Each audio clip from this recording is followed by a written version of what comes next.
અત્યારે નથી કોઈ અહીંયા ચેમ્બરમાં બેઠું, તે છતાં પંખો ચાલુ જોવા મળી રહ્યો છે, લાઇટો ચાલુ જોવા મળી રહી છે। આ ચેમ્બરના દ્રશ્યો દેખાડ્યા કે જે ચેમ્બર છે જેના નામ પણ હું આપને બતાવીશ કે શ્રીમતી કંચનબેન વિશેષભાઈ બગડા જિલ્લા અને બાળ વિકાસ સમિતિ સાથે ઉપર ભાનુબેન ભીખાભાઈ બાબરિયા ચેરમેન સામાજિક ન્યાય સમિતિ જિલ્લા પંચાયત, આ બંનેની જે ચેમ્બર હોવાનું અહીંયા બોર્ડ છે તે મારવામાં આવ્યું છે અને એ બંને અંદર નથી, છતાં પંખો લાઇટ ચાલુ જોવા મળી રહી છે।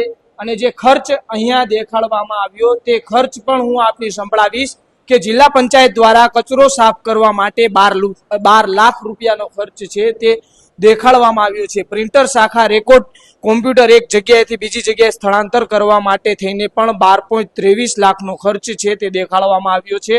જ્યારે સાથે સાથે એક એવા પણ દ્રશ્ય જે હું આપને દેખાડવાનો પ્રયાસ કરીશ કે જે આપને પણ ચોંકાવી ઉઠે કે જેના માટે થઈને જેટલા રૂપિયા ખર્ચવામાં આવ્યા એટલામાં તો રાજકોટની અંદર છે તે જાહેર શૌચાલયો બની જાય તે માટે જે રીતના જે કોમન ટોયલેટ આવેલું છે તેના જિલ્લા પંચાયતની અંદર કોમન ટોયલેટના 16.35 લાખ રૂપિયાનો ખર્ચ છે તે દેખાડવામાં આવ્યો છે। એલ્યુમિનિયમ સેક્શનના પડદા પાછળ પણ 12 લાખ રૂપિયાનો ખર્ચ દેખાડવામાં આવ્યો છે। જે અહીંયા કોમન ટોયલેટના જે ખર્ચ દેખાડવામાં આવ્યો છે તે મુજબની કામગીરી જે અહીંયા અત્યારે હોવી જોઈએ તેવી પણ જોવા નથી મળી રહી।